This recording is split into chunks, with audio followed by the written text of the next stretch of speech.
teman-teman, selamat datang kembali di channelnya One Trisna Story. Apa kabar? Semoga semuanya sehat-sehat selalu. Di video kali ini, Wawan akan melanjutkan pembahasan alur cerita Put Your Head on My Shoulder chapter 4. Langsung saja tanpa berlama-lama, mari kita mulai.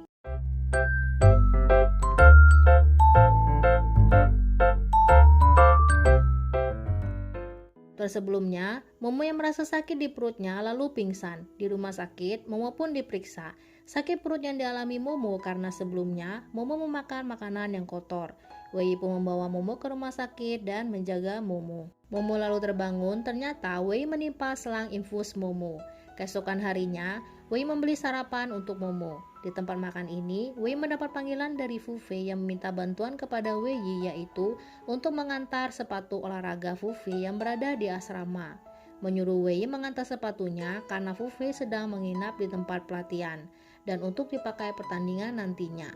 Wei menolak, menyuruh Fu Fei meminta bantuan kepada teman lainnya karena Wei sedang tidak ada di kampus. Terus dipaksa Fu Fei untuk membantunya. Wei mengatakan, ambillah sendiri, Wei sedang berada di rumah sakit. Bukan Wei yang sakit, namun Momo yang telah masuk rumah sakit. Wei tiba di kamar Momo dengan membawa sarapannya. Bangunlah Momo. Melihat bubur, Momo tidak ingin memakan buburnya. Lalu Momo memilih makanan lainnya. Namun Wei melarang Momo memakan makanan lainnya, hanya boleh bubur karena sakit perut yang dialami Momo tidak diperbolehkan memakan makanan tersebut. Ketika suster datang, suster yang melihat makanan di meja makan Momo juga melarang Momo memakan makanannya. Yang hanya boleh Momo makan yaitu bubur. Tapi Momo tetap ingin memakannya. Diam-diam Momo mengambil makanannya dan memakannya.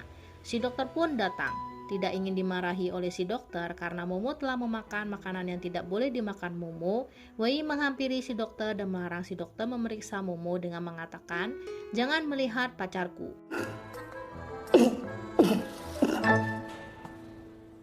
Bersiaplah untuk pulang. Wei merapikan tempat tidur Momo.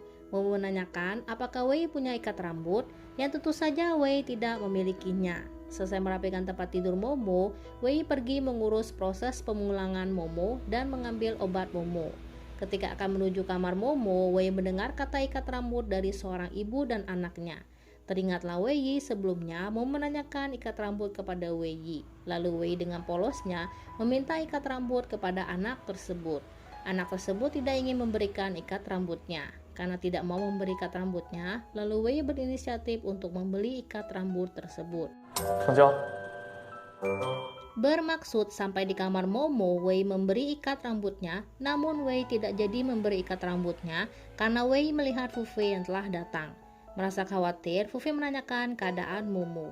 Wei menghampiri Fu Fei dan menanyakan, cepat sekali Fu Fei datang. Wei kesal karena sebelumnya Fu Fei memaksa Wei mengantar sepatunya dan tidak ingin mengambil sepatunya sendiri. Namun giliran mengetahui Momo sakit, Fu Fei langsung datang. Mengetahui Momo masuk rumah sakit, Fu Fei bergegas pergi ke rumah sakit. Di sepanjang jalan, Fu Fei mengalami kesulitan untuk bisa sampai di rumah sakit.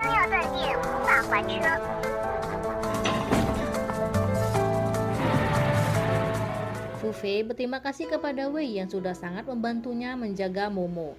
Merasa ada yang janggal, Fu Fei menanyai Wei bagaimana Wei bisa membawa Momo di rumah sakit.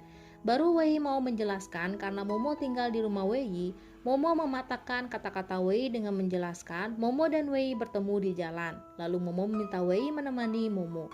Kecewalah Wei dengan Momo karena Momo seolah-olah menutupi dan tidak ingin Fu Fei mengetahui Momo tinggal bersama dengannya.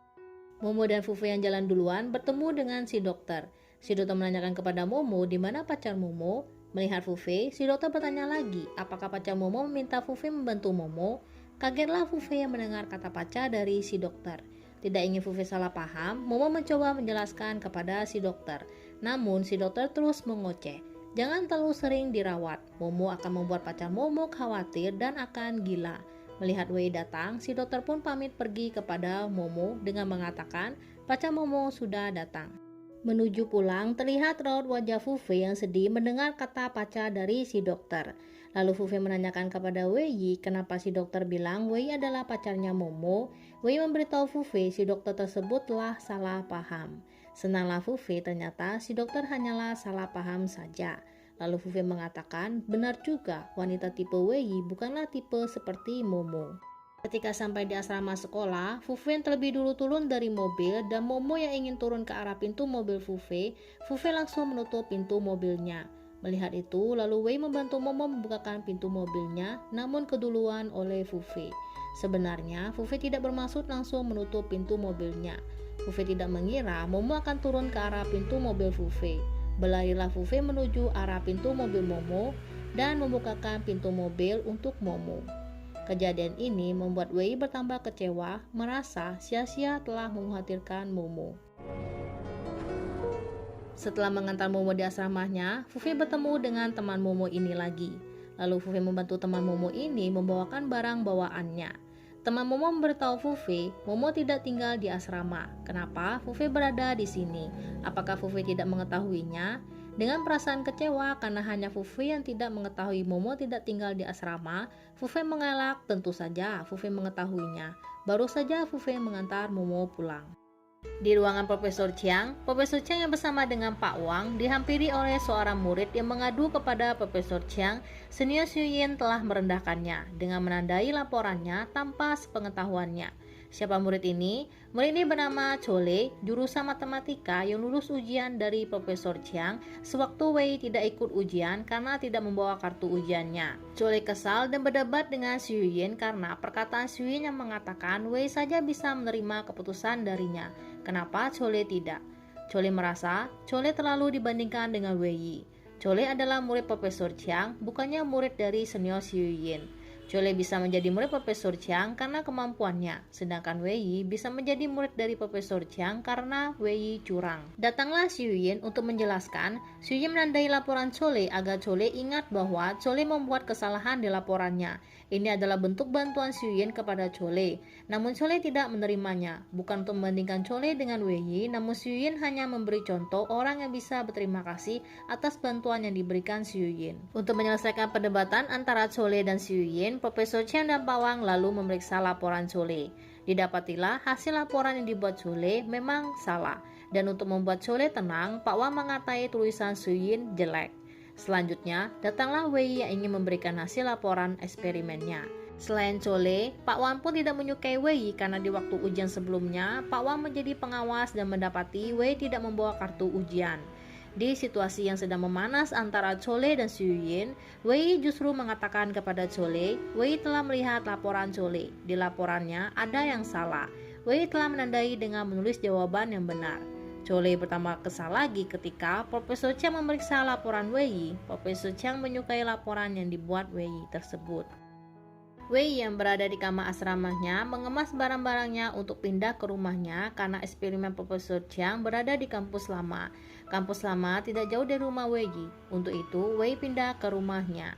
Wei lalu tiba-tiba mendapat pesan dari Momo yang isi pesannya, Momo ingin meminjam kunci rumah Wei. Karena kunci rumah Wei yang Momo pegang ada di rumah Wei. Momo ingin pergi ke rumah Wei karena Momo ingin mengemas barang-barangnya. Lalu memberitahu Wei untuk tidak memberitahu siapapun, Momo sempat tinggal di rumah Wei. Teman Wei yang juga berada di kamar asramanya sedang kesal lalu bercerita kepada Wei. Gadis yang disukainya masih bicara dengan mantan pacarnya, masih mengunjunginya saat sakit. Mantan pacarnya tidak ingin bersama dengan gadis yang kusuka itu lagi. Namun, mantan pacarnya masih terus mengganggunya dan gadis yang kusukai itu masih senang dengan mantannya. Wei juga ikut merasa kesal karena cerita dari temannya tersebut hampir sama dengan yang dialaminya. Wei membaca pesan Momo, namun mengabaikan pesan Momo dan tidak membalasnya. Tidak dibalas Wei, Momo pun menunggu balasan dari Wei. Tidak membalas pesan dari Momo, tiba-tiba Wei menghubungi Momo. Fu Fei menunggu Momo di depan asrama Momo.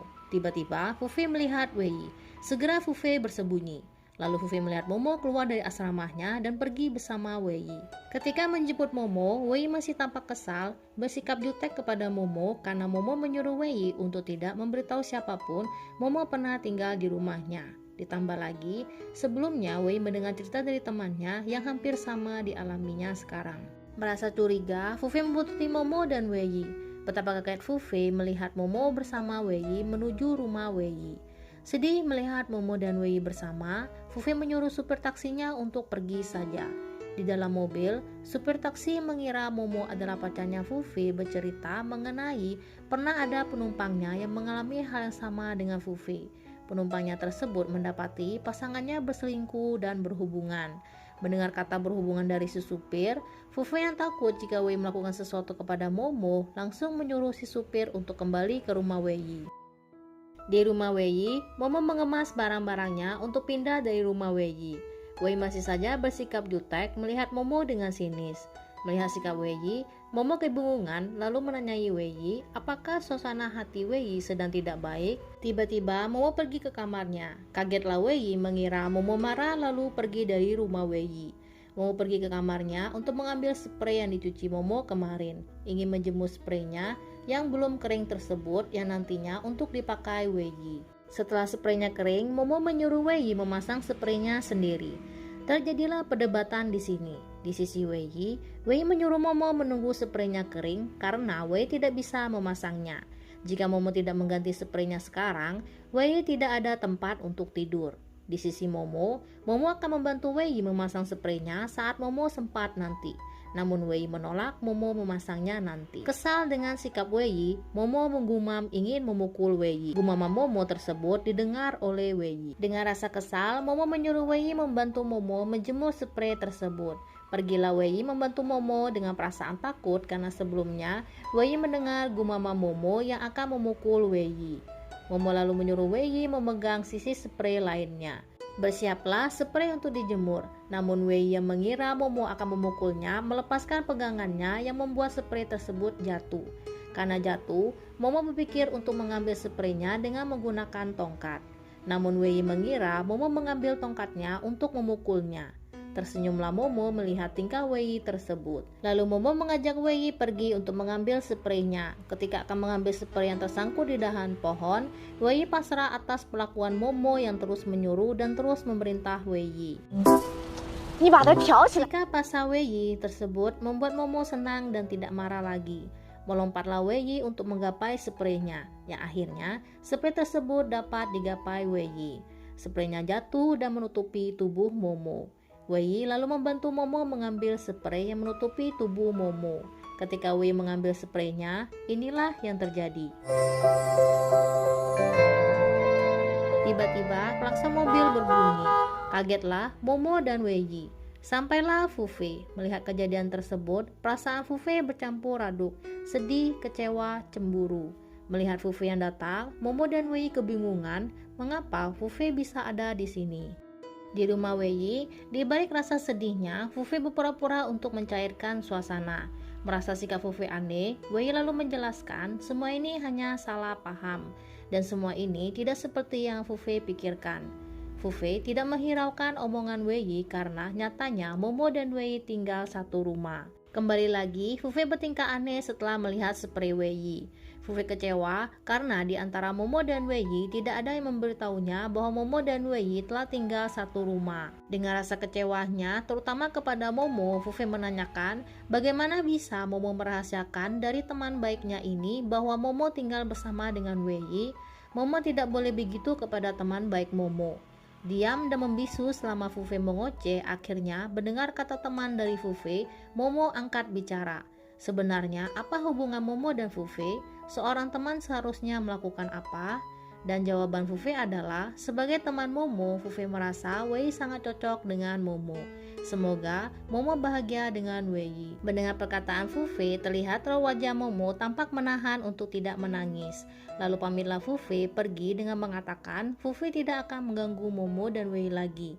Fufe lupa sore ini Fufe akan ada pertandingan basket. Setelah Fufe pergi, giliran Momo yang bertingkah aneh. Momo ingin pergi membeli buah, menanyakan kepada Wei suka makan buah apa? Sudah mengetahui Wei menyukai buah semangka, bukannya Momo pergi membeli buah semangkanya, Momo malah mengambil spray Wei untuk dicuci yang padahal spray tersebut sudah Momo cuci kemarin. Selesai meletakkan spraynya di mesin cuci, ketika menutup pintu mesin cucinya, tangan Momo terjepit. Wei pun datang setelah mendengar Momo kesakitan. Sebenarnya, luka Momo tidaklah begitu parah yang bisa membuat Momo sampai ingin menangis. Namun Wei mengerti Momo sedih karena Fufe, mengatakan jika sakit menangislah. Wei akan membeli perban dulu. Ketika Wei pergi, menangislah Momo sejadi-jadinya. Sampai di tempat pertandingan, Fufi dimarahi oleh pelatihnya karena pertandingannya telah selesai. Keterlambatan Fufi dikarenakan di bus, Fufi terus mengenang kejadian Momo bersama dengan Wei Yi. Karena terus mengenang kejadian tersebut, Fufi tidak menyadari bus sudah di pemberhentian halte terakhir. Sekembalinya Wei Yi, Momo melihat Wei Yi membeli semangka. Momo justru menanyakan kepada Wei Yi, kenapa Wei membeli semangka yang pada sebelumnya Momo bilang Momo ingin membeli buah semangkanya. Wei lalu memberi perbannya kepada Momo dan mendapati mata Momo habis menangis. Mendapati Momo habis menangis, ketika akan memakan buah semangka, Wei menanyakan keadaan tangan Momo dan bagaimana Momo dan Fufi. Namun Momo seolah-olah tidak mendengar pertanyaan Wei dengan mengalihkan pembicaraan, sepertinya Wei tidak begitu menyukai buah semangka. Momo akan membuktikan Momo lebih menyukai buah semangka. Momo lalu mendapat panggilan dari atasannya yang menanyakan laporan yang dibuat Momo sudah selesai. Jika sudah selesai, bawa laporannya sekarang di kantor. Bergegas Momo menuju kamarnya untuk bersiap-siap pergi. Melihat Momo pergi ke kamarnya, merasa buah semangka kepunyaan Momo lebih manis dari kepunyaannya Wei Yi, Wei lalu mencicipi buah semangka milik Momo. Sampai di sini pembahasan alur cerita Put Your Head on My Shoulder chapter 4. Terima kasih bagi teman-teman yang telah menonton video ini. Jika teman-teman menyukai videonya Wan Wan, jangan lupa ya untuk like, subscribe, komen, dan share channelnya Wan Trisna Story. Akhir kata dari Wan Wan, sampai jumpa di video selanjutnya. Bye-bye.